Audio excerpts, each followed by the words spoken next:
my name is Doris Davenport. I am a contributing correspondent to Black Muse podcast. I am so excited about today's conversation. Now, you all know that I love a good conversation. And today we have an opportunity to have a conversation with a young man who's got some really, really incredible history, contributions, and just ideas. It isn't often we get a chance to talk with people who God has just gifted with that opportunity to tell us what's on their mind and know that these are true seeds from above. We're going to talk today with Reverend, Pastor, and maybe Doctor, I'm sure, Otis Moss III. He is the pastor of Trinity United Church of Christ. Welcome to Black Muse Podcast. Thank you. Thank you very much. It's a delight to be on with you. Thank you so much. You know, when I think about you and all of the things that you have done in your very, very young life. Yeah, I appreciate that. You're making me young. Thank you. Well, I got to think about my own gray hair, so. But you are really a gifted pastor. You're a gifted speaker. You're somebody who's known for your love of youth and probably attributable to your lineage. You are a pastor who I would say is unapologetically Black. It is one of the things I've admired about you for years. We live in a world today where a lot of people are walking around looking for approval, and it's usually approval from mainstream society. We are looking at situations now where even the percentages of involvement and participation of Black businesses in contract opportunities in private sector and government sector is dismal, because I think we're always trying to please others and get the approval of others instead of just looking at what we have, what God gave us, and what we can do with what we have. So my first question to you is, what in your view is the state of Black America today? Wonderful question. We're in a space where we have witnessed our community move forward in terms of individual accolades. But collectively, we find ourselves in a space where we are repeating and experiencing some of the same pain from the antebellum and Confederate period. So we can point to an Oprah, we can point to a Jay-Z, we can point to a Robert Smith.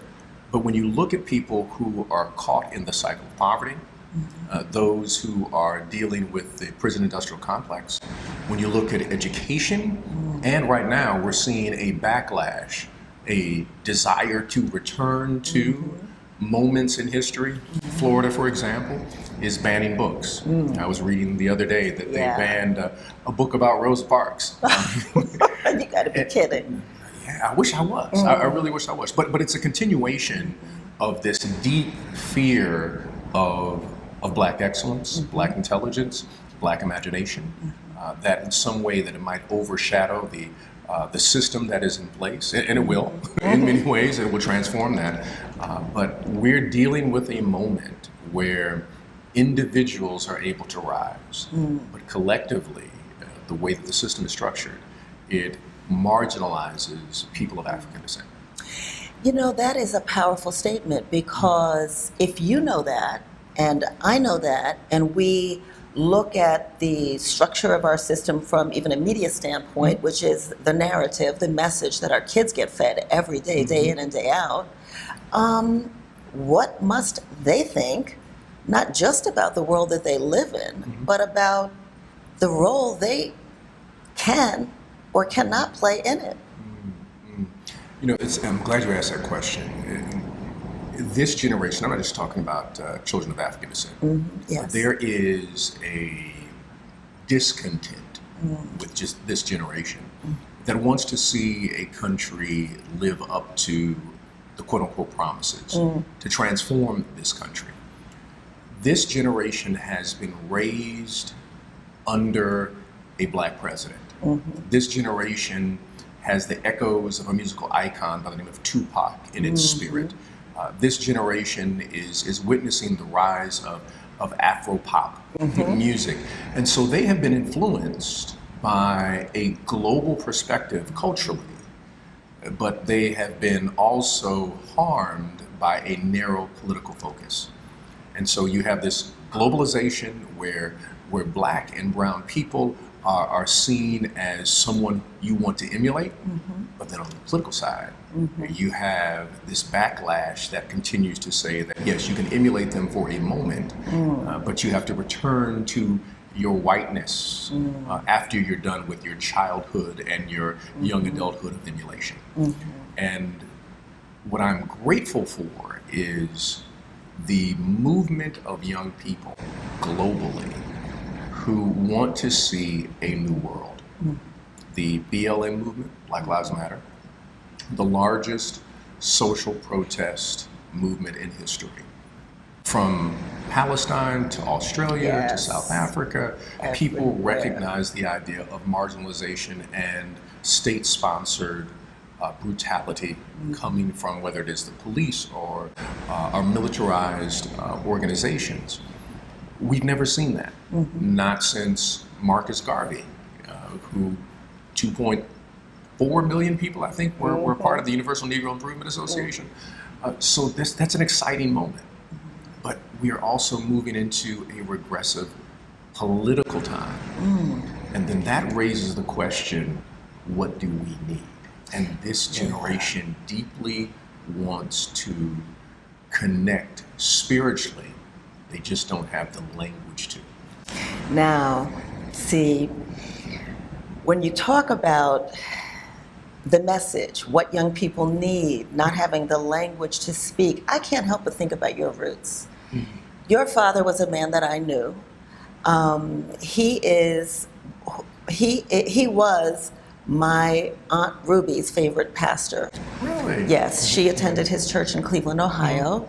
And whenever I would go and visit her, this is my mom's sister, we would go to your father's church. And he actually came, he was a speaker at my graduation from McCormick Theological Seminary. And I think about your roots because you're not just the son of Pastor Otis Moss Jr.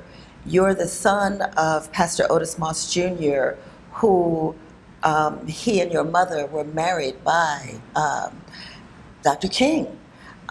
You come from this heritage where, Black power meant something. It was something that believed could be achieved. And all of those people that I just mentioned had language to speak that dream. Yes. And to speak it into your heart and into the hearts of young people like you. If I think about what you had growing up in that what some might call a privileged environment, I would push back on that because I come from the days of Harlem, New York, when there was a historian on every vacant lot. And lots were not just places where crimes were committed, it's where education and history were taught. But when you think about coming up in that environment, what did you have that you feel kids today lack? I went to public school right outside of Cleveland, and even though the public school did not elevate our story, the families who were part of that community elevated our stories. I'll give you a prime example. One of my best friends, a gentleman by the name of Nicholas Perry. His father was Charles Perry, owned Pinckney and Perry Insurance with Arnold Pinckney. Arnold Pinckney was the first campaign manager for Jesse Jackson. Arnold Pinckney then partners with a person by the name of John Bustamante, who owned the Call-in Post newspaper in Cleveland. John Bustamante was an old school race man. He believed that you got to own it, you have to support it. Even though he would say he was a Republican, he said he believed in Black thriving. So that was the community that I came out of, the community of Carl Stokes being the first mayor of a major city and people coming together in coalition that laid the groundwork for Harold Washington to be mayor here in Chicago. And my father was a community griot. He was the person who shared the story, not only the spiritual and biblical story, but he shared the story of Black people. And that was something that you heard every single Sunday. My mother, who comes out of SCLC, who was an office manager, she was a griot who shared the story collectively. So it was important that we knew the names and the words of James Baldwin, Zora Neale Hurston, Maya Angelou, the Harlem Renaissance writers, and then the leaders in our community. So Du Bois, my father was a major Du Bois fan. He had all of his books. Marcus Garvey, had to know Marcus Garvey. You had to know about Bayard Rustin, Ella Baker, Septima Clark. All of these people were important. These were the ancestors and the griots, the sages who laid the foundation. So when we got to school, many of us start questioning our teachers. Why aren't we talking about Medgar Evers and Emmett Till? What's the issue here? This is what we hear at home. We have to hear this in school. So it was a families that came out of the movement. Some came out of the freedom movement, some came out of the Black Power movement, some came out of just the anti-war movement, and you had these families that were deeply committed to not only the transformation of the community, but they wanted their children to know the story, the collective story of their community. Do you feel that we do a disservice to young people today? When I hear you say that, your father and my father have something in common in that your father was an organizer and he was one of the strategists that led the movement in Atlanta for sit-in counters. My father was a strategist and organizer at Johnson C. Smith and led the sit-ins and strategy for the sit-in counter movement in Greensboro, North Carolina. And steeped in the political scene. But when I think about the age that they were when they were doing that, I look at Black youth today and I feel that perhaps there's a bit too much coddling because in order for them to be able to accomplish what our fathers and mothers accomplished at that age, they got to start much younger, accepting a level of responsibility, making mistakes, and being accountable for their behavior. What do you think about that? I think that this generation, there is a level of coddling in general in American society. But I'm just so very excited about the activists of this generation who are breaking down barriers on numerous levels. I mean, we have a community of activists that are dealing with police brutality, a community of activists who are dealing with the cradle to prison pipeline, a community of indigenous activists who are dealing with the genocide and reparations with indigenous people and making the connection to people of African descent. So you always have a prophetic remnant. The challenge is that the wider status quo, wider society wants to keep the majority asleep. They want them to be consumers, not producers. Consumers, not Imagineers. Consumers, not transformers. And so this consumer culture is detrimental to human thriving. And our children are in the midst of the largest consumer shift in the history of humankind, better known as social media. That literally rewires the brain, where we have 4 or 5 companies that literally are determining the direction, education, and outlook of an entire nation. That's scary. We've never had that before. We've had media companies, but we've never had people who have that much control and direction over several generations. Interesting. You are the pastor of Trinity United Church of Christ.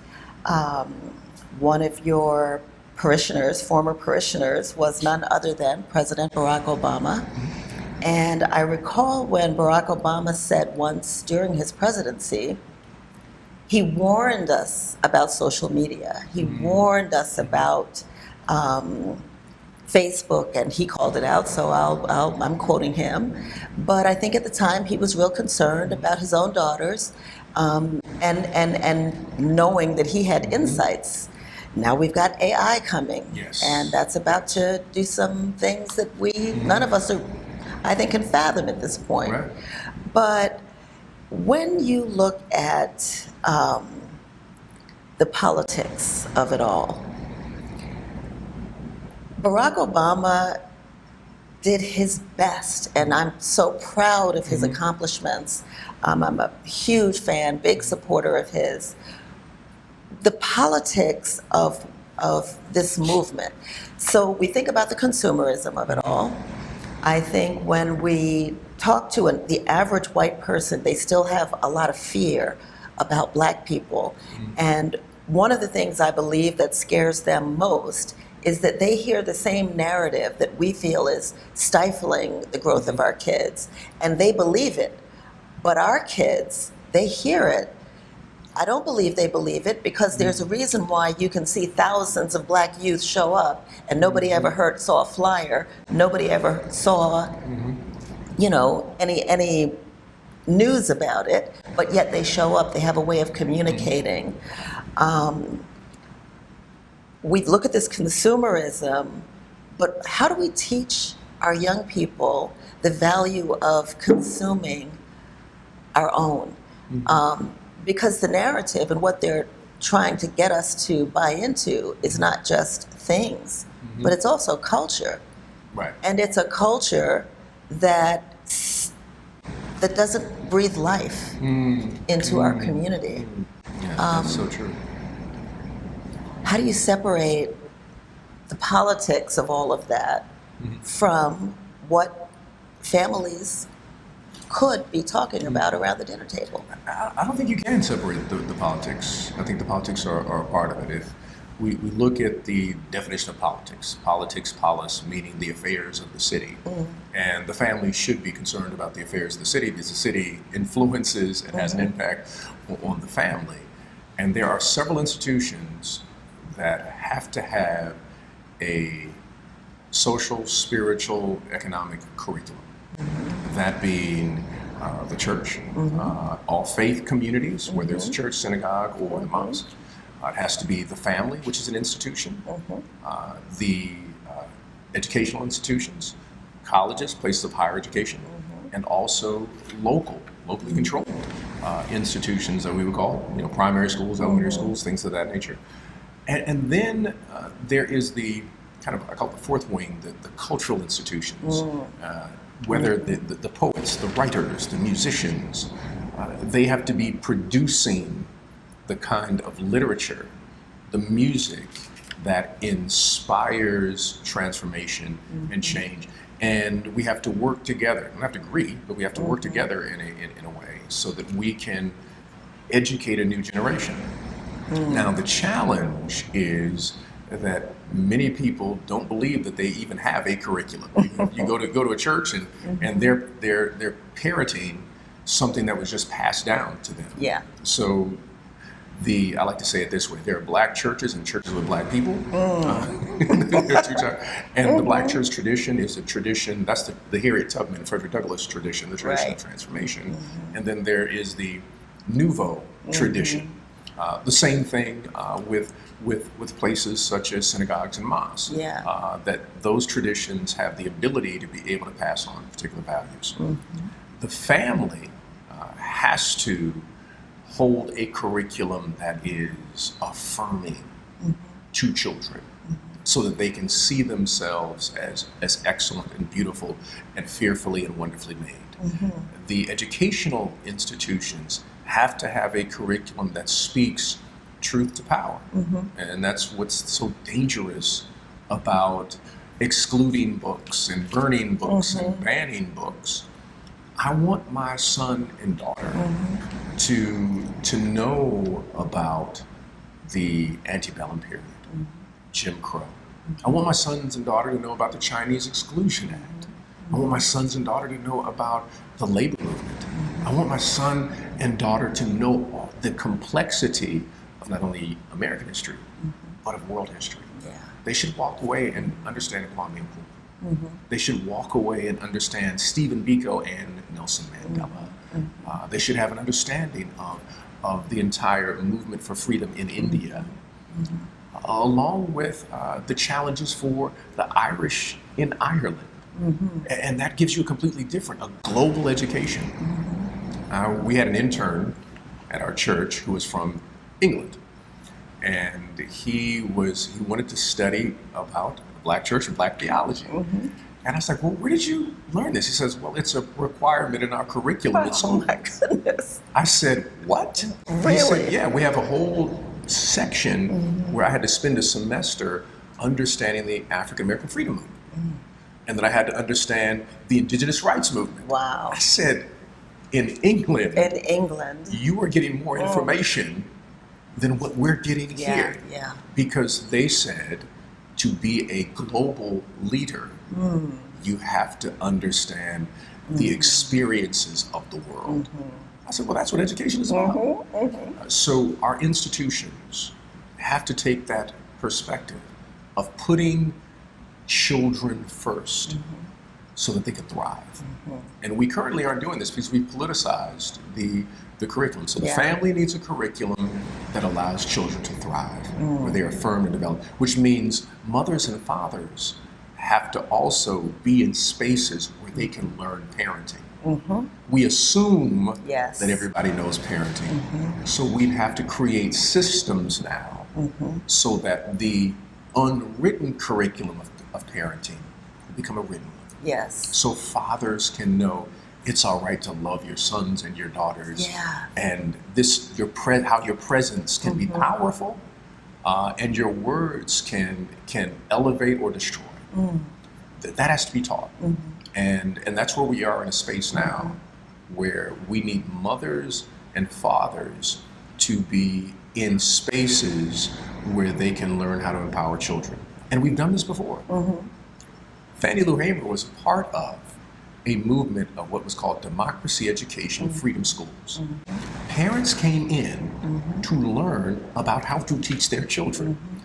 And in the process, they were also sharing unique tidbits of how you can help your child thrive. So if we could do it in Mississippi in 1961, why can't we do it in Chicago in 2023? Now, see, you're talking about something that almost kind of feels like, there's that returning back to certain things, and yet maybe it's time for the Black community to really come back to the basics, because integration hasn't gotten us very far. I've never been an integrationist. I am a desegregationist. I believe in separate but equal, and I spend a lot of time in the theater landscape, and there's a BIPOC movement that's going on, and my feeling is, when they started firing all of these artistic directors around the country and saying we need to put Black artistic directors in their places and tell our stories, I'm not necessarily such a major proponent of that. I support the movement, of course, but we need our own places and our own spaces so we can tell our own stories. Let people do what they want with their house. It's a distraction, I guess is what I'm saying. But I just want to go back to something, music, and I highlight this because it was a big piece that I wanted to talk to you about. I know you're a lover of music. Last night I went to the Hyde Park Jazz Festivals. They honored Richard Steele.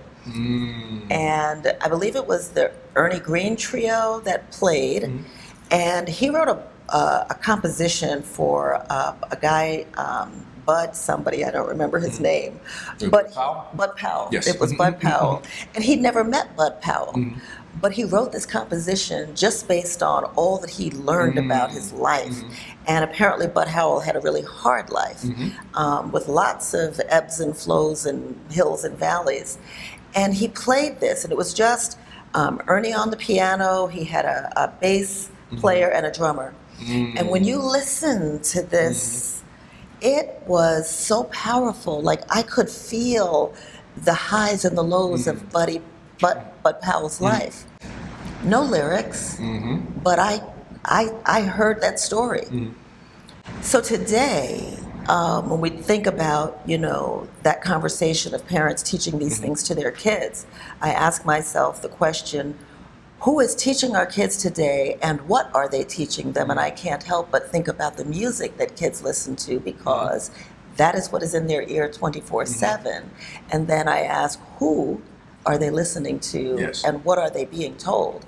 What are your thoughts about music today and the direction that it's taking our kids? And do you have faith in the lyricists and composers today and how they're guiding our children? I would say I have faith in lyricists, but I don't have faith in the corporations. Because the corporations are making certain demands upon incredibly talented, gifted lyricists. Now, I'll give a prime example. Here in Chicago, there's a wonderful young lady by the name of No Name. One of the most gifted poets you will ever hear. She has an incredible piece she did called Casket Pretty. And Casket Pretty was about the idea of going to a funeral. And why is this the moment when we see a young person looking pretty, dressed up? And it was just a very powerful piece. And she made a decision. I choose not to step in the corporate stream. I'm going to do my work independently, and I will find my audience. Chance the Rapper did something similar to that, where he said, I'm going to find my audience, and I'm going to do it online. I'm going to create this collective. And there is a need to create spaces for young artists to thrive. There's a need also to teach them about the insidious danger of this corporate consumerist culture that wants Black youth to be modern day minstrel singers. Where it said, we want to package you because the music is primarily consumed by non-Black youth. So we're comfortable with you presenting a certain image, but we're not comfortable with No Name. Right. Because No Name's radical and historic poetry destroys a narrative. So I would rather package whatever name you want to think of, and I'd rather sell this individual than promote this individual. And then social media and the way in which technology is designed allows us to distribute things in a very different way. Yeah. So I really believe that there are just incredible lyricists who are doing great work. One of my favorite is a gentleman by the name of Kendrick Lamar. Kendrick is gifted. Kendrick is raising questions. Kendrick has made the decision, even though he's very popular, it's difficult for him. My son said it this way. He says, no, he's not a headbanger. And nobody wants to go to a party and just get with the Kendrick piece, but you want to sit and listen to what is he saying. And I'm hoping that the collective of people who have that perspective will grow. He works with a young man by the name of Dave Free. Dave Free. Dave Free. Dave Free is probably one of the most gifted producer cinematographers there is. They're creating pieces of art with video where they would go to like a Gallery Bouchard, look at black paintings and saying, how can we recreate that in image? Wow. A completely different level of communication. Yes. How can we, that's why they used Kendrick and Dave Free when they did the movie The Black Panther. So because of the art that was being created. And these are the people that we need to lift up. It's, Kendrick's out front, but then there's Dave Free, Right. who's in the back, who's doing this work, similar to what Ava DuVernay is doing. You know, how do we create these images and empower people? So I think the lyricists and the artists do what artists do, breaking barriers. Yeah. Corporations are trying to pick up young, vulnerable, hungry artists and saying the only way Yeah. that you can make a dollar is sign this contract, and I need you to fit in this mold. Yeah. And that's not what Harry Belafonte did. Harry Belafonte said, you know what, I'm not going to make any more movies. Right. I'll just go to Europe and do what I want to do, but I'm going to make money and I'm going to serve the movie. That's not what Nina Simone did. She said That's that I'm right. going to do a song about Mississippi, Mississippi. goddamn. Yes. You know, that's very different. Marvin Gaye had to argue with Berry Gordy and said, no, I'm not doing the smooth R&B that is acceptable. I want to talk about what's going on. And we've always had great artists. And if we connect the artists, again, with these other institutions, these artists, like for example, I think that some of our top artists, whether it's a No Name or a Kendrick, they should be teaching at Hampton and Howard and Morehouse and Spelman and Clark Atlanta. They should be doing not just concerts, but going through their artistic process. Dave Free needs to be in a media department at one of our institutions, training a new generation. Rich Paul, who is the agent for LeBron James, he needs to be in a business department somewhere. We don't need necessarily just the PhD. We need the practitioners teaching and creating a curriculum that is revolutionary and radical and ultimately seeks human thriving and Black liberation by breaking the colonization of our imagination. The colonization, breaking the colonization of our imagination. Our imagination is because it is shackled. Yeah, it's shackled. We think there's only certain things we can do. Yeah. So the family, the church, the higher education, primary school, and artists are spaces that should, in theory, should break colonization of the imagination and allow us to see that the sky is the limit. Okay, so I have an assignment for you. You need to found a think tank that includes at least one or two people in each one of those areas to talk about this very thing. Because music is over there, theater is over here, and I firmly believe that if we could bring the education and the theater and the music and business people together and discuss this, we would realize that even when we go to the theater, like all those musicians that we're talking about that you love, their music should be, on the soundscape of theater that we're seeing and hearing, not the other stuff that we call pop. Oh, nothing against Michael Jackson, because I love me some Michael Jackson. Michael's gifted, but you get my point. And if not you, who? Well, I appreciate that. I really do. But really, I mean, that's real talk. Because if we don't have people like you who really understands it to have that conversation, it won't get had. What role does the church play, can the church play, in the lives of inner city youth? Well, it should be a central role. It should be a space where, one, the imagination is unshackled. They recognize that they are fearfully and wonderfully made, that they are loved by God, and they do not see Jesus as someone of European descent, but they should see themselves in that, and not as a sociological idea, but say, no, this is historical and sociological, which is transformative. The church should be the space. These are so many buildings. I really believe a coalition of African American churches, whether you storefront or whether mid-size, whether mega, we have space. That should be the space where you do your next recording. There's a gentleman by the name of Reverend Matthews out of Cleveland, and he turned the basement of the church into a recording studio, simply just to train them in sound engineering. And that's all he said. I want you all to come. You can do whatever you want. Just, he gave some rules on certain things they couldn't do. He said, I want you to learn how to run the soundboard. I want you to learn how to do the recording. I want you to learn how to do the editing. I want you to learn all these things so that you are not dependent on someone else doing this work. And then would challenge them.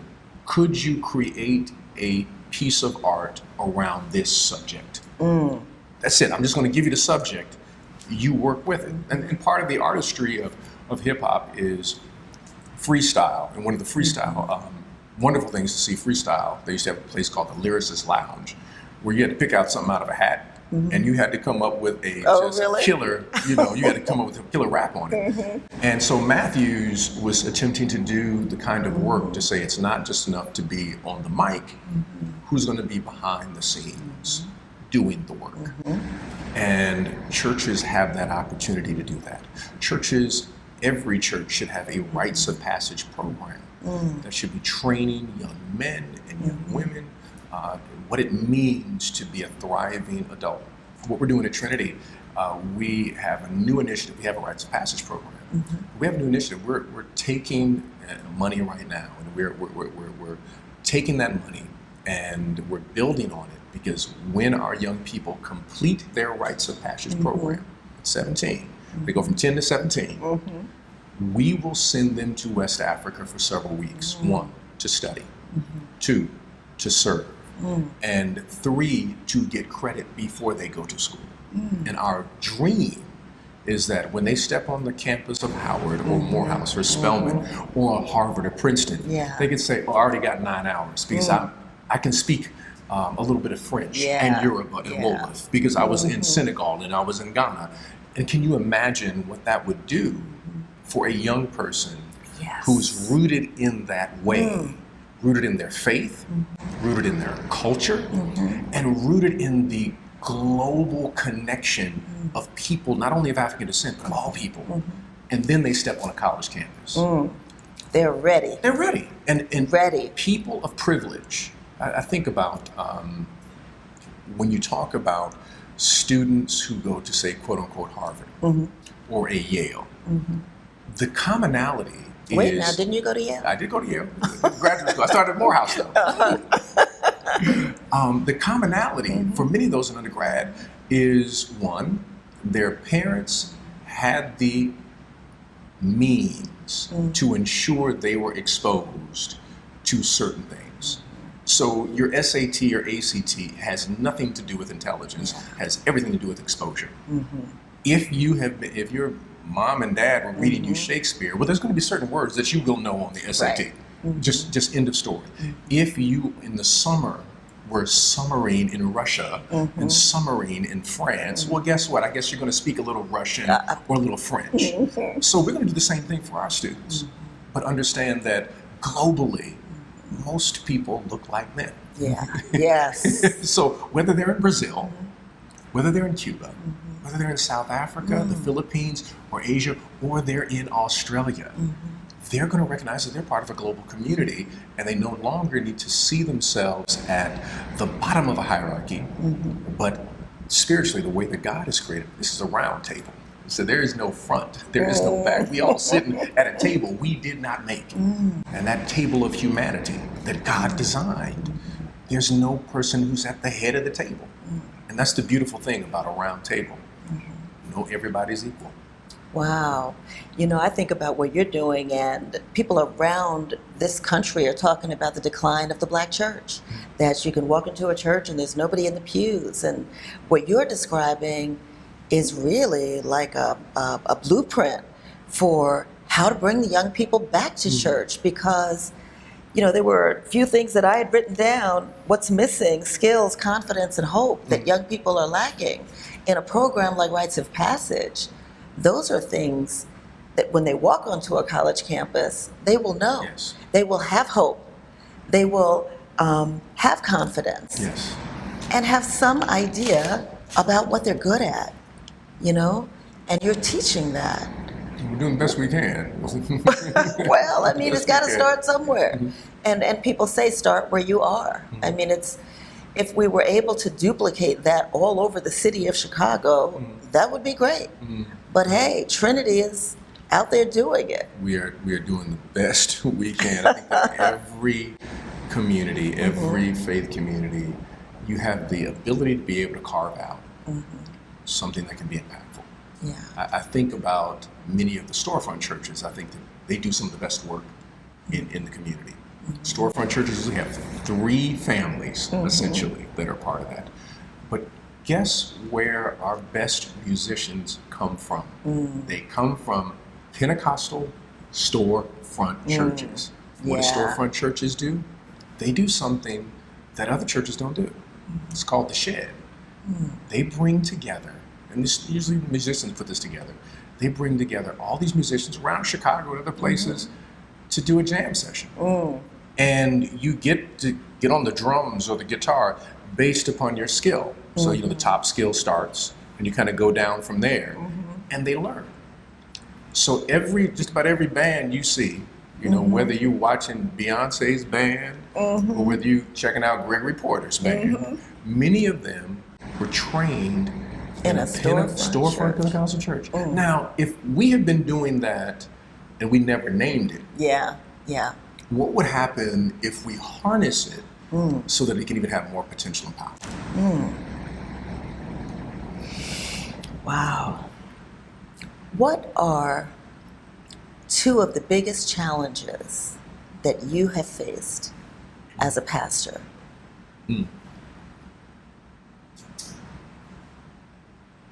I would have to say, again, colonization and the imagination.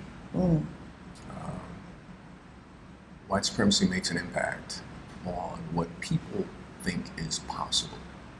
And the pain that people exhibit and communicate is rooted in that.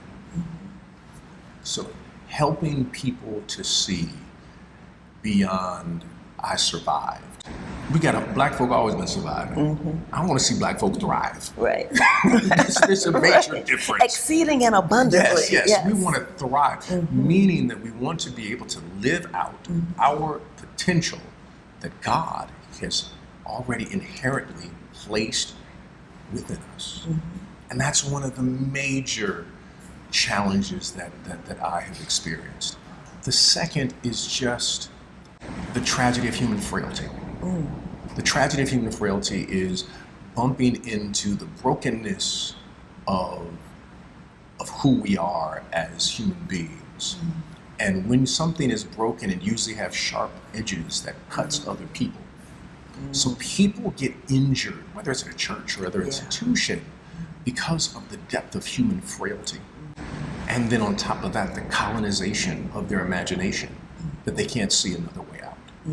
And what a healthy faith community is supposed to do is to say, I recognize your frailty. I'm here to unchain your imagination so that you can fully see who you are in God's eyes. And you are not less than. You don't have a conjunction next to your name. You're good, but Right. we don't put conjunctions next to your name. You are fully who you're to be. And as they told us at Morehouse, they would quote Howard Thurman. Every person who went to Morehouse knows Howard Thurman. knows Howard Thurman. Because Howard Thurman was a graduate of Morehouse, an amazing teacher, mystic, philosopher, all of that. And as freshmen, they marched us into the chapel and they told us a quote from Howard Thurman. It said that God placed a crown above your head. You will spend the rest of your life growing tall enough to wear. Ooh. And then the dean would look at all of us and say, young men, I hope you'll be taller tomorrow. But that was an ethic that we lived by. The idea that we're going to stretch and just be better. We won't be perfect, but we're going to be better. Yeah, You know, better is always better than best.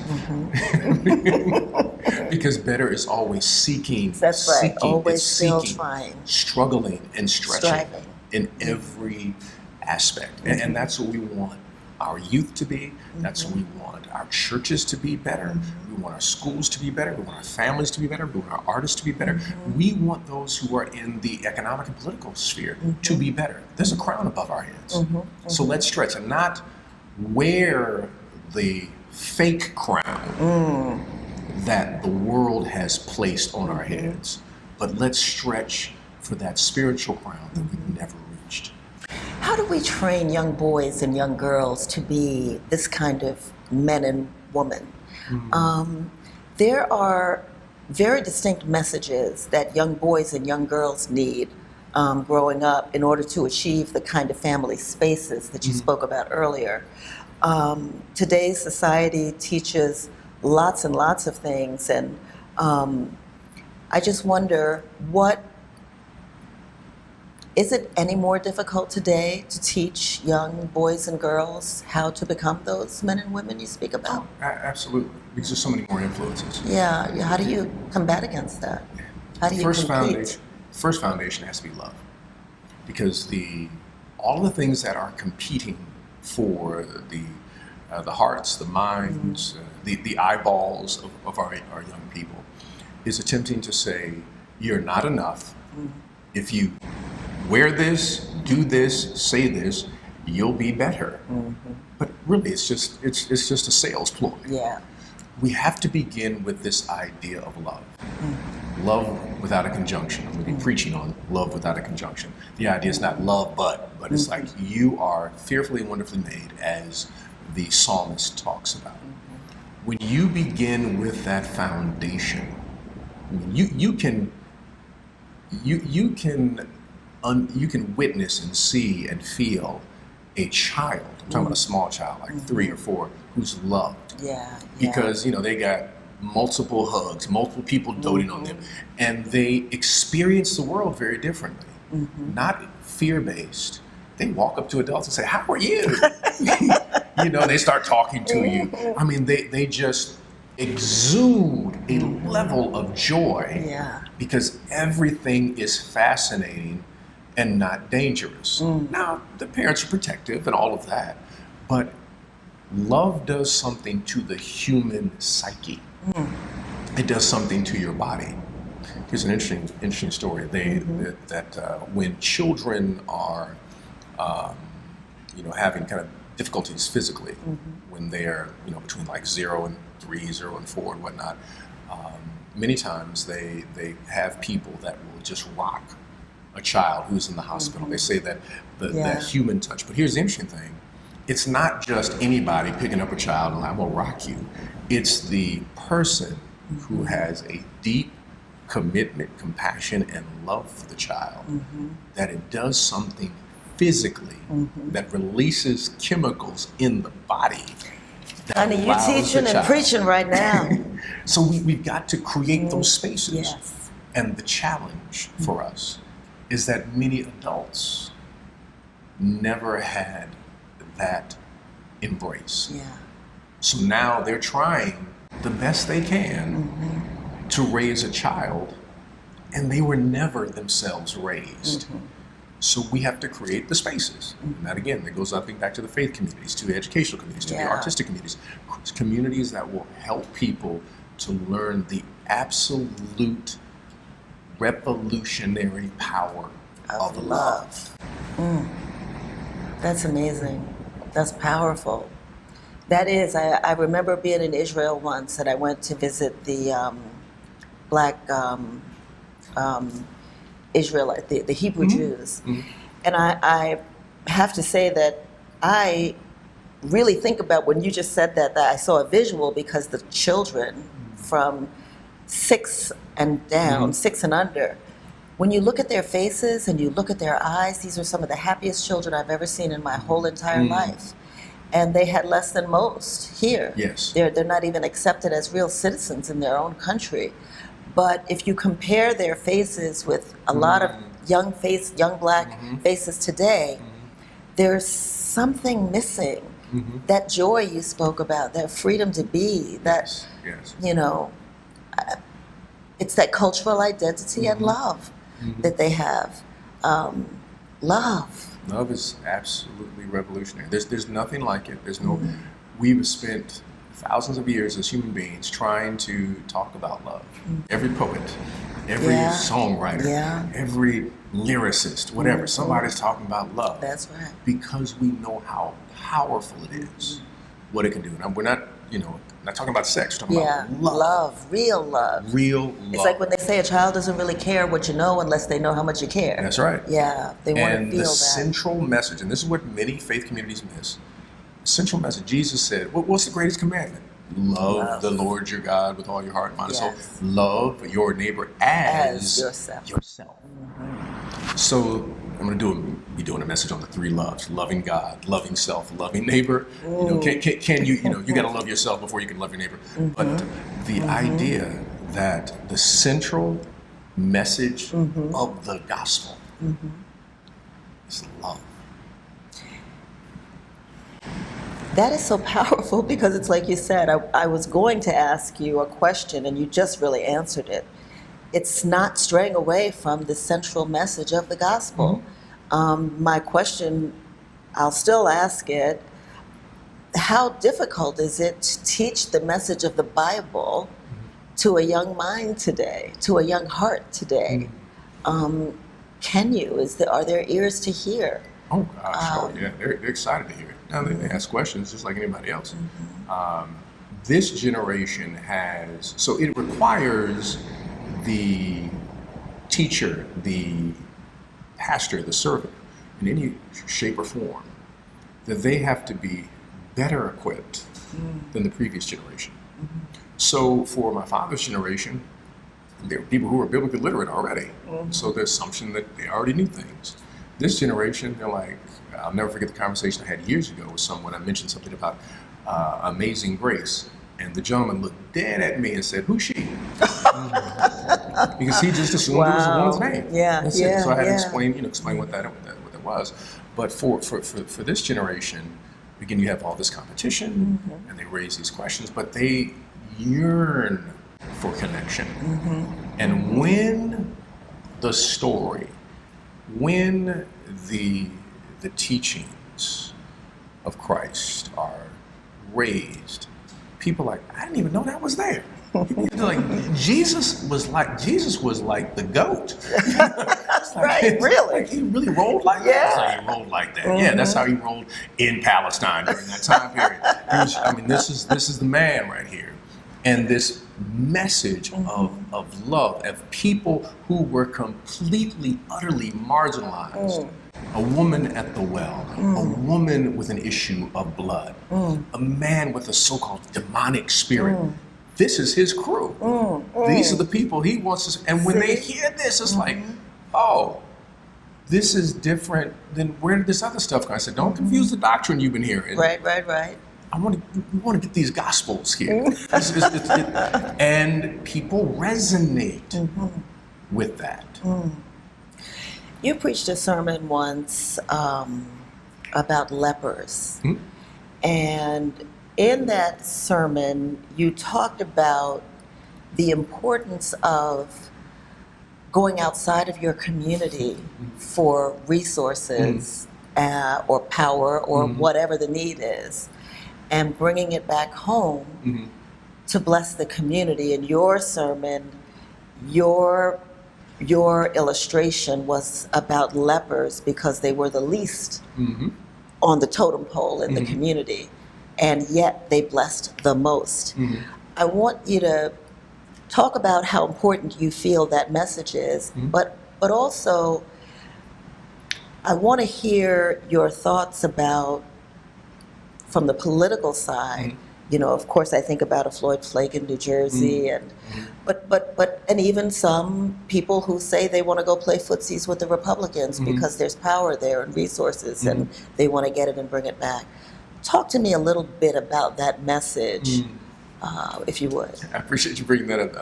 I did a message talking about the fact that the leper was assigned and segregated into a leper colony. And they were never to leave that, and they were to live their life within the boundaries that someone else had set. And if they were to leave, they had to go around announcing, I have leprosy. They had to tell everybody, I've left, I've left the segregated community, and don't touch me, don't come near me. I'm a leper. And in order to be healed, you had to go to the person who had already placed you in the boundaries. That priest said, oh, you have a leper, you're a leper, go to the leper colony. And I was attempting to share the connection with this ancient text with what is happening today. People who are marginalized, people who are segregated by other people to say, live within these boundaries. Don't let your imagination ever think that you can come out of these boundaries. Stay here in this colony and be colonized in this colony. And here is Jesus, who is willing to do what no one else was willing to do. He said, I'll touch a leper. I'll spend some time, I'll talk with you. And then now go back and tell everybody who healed you. And all of a sudden you got a leper revolution going on. That all these lepers are like, I gotta find this guy, named Jesus. And they're breaking the boundaries, not that God made. They're breaking the boundaries that humanity made in order, because of fear. Because leprosy was a variety of things. It might have been a rash. It might have been something that could be passed on. It might have been an injury. It was all of these different things because people were fearful of people who looked different. And so that was the essential idea around that. One of the things that you raised about the idea politically that I believe that is important now is, and we've been attempting to do this on multiple levels historically for Black people, but we don't need a Democratic agenda. We don't need a Republican agenda. We need our agenda. And if you get with our agenda, we're down with you. If you're not with it, we don't want to have nothing to do with you. And so I don't believe that we should champion Democrats or champion Republicans. I believe that we should champion our community and have people coalesce around our agenda. For example, it was wonderful, which was shocking at the same time. I saw Al Sharpton and I can't think of his name, used to be Speaker of the House back in the 90s, who started the crazy guy. Gingrich. But they were together and they agreed on one particular issue, prison reform. Because Gingrich was saying it's a waste of money. Sharpton was saying this is a moral issue. That's what an agenda does. When you have an agenda, you find where you can find coalitions and support. Now, on the other hand, there's a whole lot of stuff I'm not going to support on the Republican side, a whole lot. And there's a whole lot I'm not going to support on the Democratic side. But I want to know what is going to allow my community to thrive. And I know that the cradle to prison pipeline is problematic.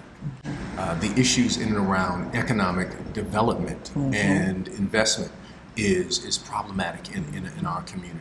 The issues of healthcare and access to food is problematic. One of the issues also is Black farmers, that we need an agenda. That Mississippi alone took away somewhere like several million acres of land from Black farmers, the state of Mississippi. So I raised the question, when we talk about reparations for those farmers whose land was taken by state-sponsored actions. We have to have that conversation. That's what this agenda should be about, and not just what someone else hammers out and says, are you for the Democrats? Are you for the Republicans? No, I'm for our community. Let's see where we can connect. Now, I tell you, you have, you're talking about things that everybody wants to know about, and they don't even know that they need to know about it. It's that kind of thing, what do you don't know what you don't know. But when you hear it, you know that it's something that's going to make a difference, not just in your life, but in your action. How can we, Black people, it was indoctrinated in us to go get our, you talked about independence, individualism, actually. I feel that's our biggest downfall is individualism. We've moved away from community. We bought into we want a white picket fence, literally, that keeps us away from our neighbors when, we really need to be embracing and getting to know our neighbors and knock down those walls of fear. When I think about, the direction of Otis Moss III, who came from the history that you come from, and I mean it when I say you are a young man. You have so much more time. I listen to the things, the vision. You're making it plain. You're writing it down, developing curriculums, developing programs in your church. That's your space. But you're bigger than your space. Where do you see yourself 10 years from now? If you look out at the city of Chicago and the families that are represented by your church, Trinity United, what impact would you like to see in 10 years? What would it look like, the work that you're doing today? What would be the manifestation of that? I've given some thought to this because we've talked about it as church collectively and things of that nature. I would hope that in 10 years from now, when you drive down 95th Street, that people would be like, oh my gosh, what happened here? How did this community get transformed? And not gentrified, but a renaissance, where you could visit businesses that are thriving, but are locally owned, where you could find housing that is not something that's just thrown up, but some incredibly creative housing where people are living and thriving, where there's a farmer's market and a grocery store, and then there's a church sitting there that has been part of the engine for the transformation of this community. And I would hope that we would have created a blueprint that any faith community could follow. How do you, corner by corner, brick by brick, change your neighborhood so that people who don't even go to your church are blessed beyond measure? Wow. Reverend Otis Moss, you are a prophetic man. You have spoken so many truths and given us so many nuggets. I'm sure that anybody listening to this conversation is going to want to come visit your church to get a little bit more of what you have to offer. And when I think about what you have to offer, it's just so powerful. If you think about the gifts that God gave you, and yes, He's equipped you to do everything, all the assignments, what's missing for you? That if you could reach for it, it would make a difference. It would be several things. One, that I have no musical ability whatsoever. When he was passing out those gifts, he just kept on walking. Didn't give any of those gifts. Number two, I wish that I had a much better administrative skill set. I have some great folks around me, but I really do. I have a much more, everybody knows, kind of a visionary, imaginative, teaching centric framing in terms of my work. And I wish that I had spent more time recording, listening, and writing down the stories of many of my elders who are now gone. That I truly miss that. And I wish that I could be better at being a pastor, better at being a father, better at being a husband, better at being a disciple, just being better. And I really, strive to make, extend and strive and stretch, but always missing the mark. Yeah. You've been passionate and an advocate for social justice. You've always been, you've always used your platform to speak out against justice and for a more equitable society. I want to say thank you. I don't think we say thank you enough to each other. You are a gifted writer, a prolific speaker. Your sermons deserve a box in everybody's library at home. You're a wise man.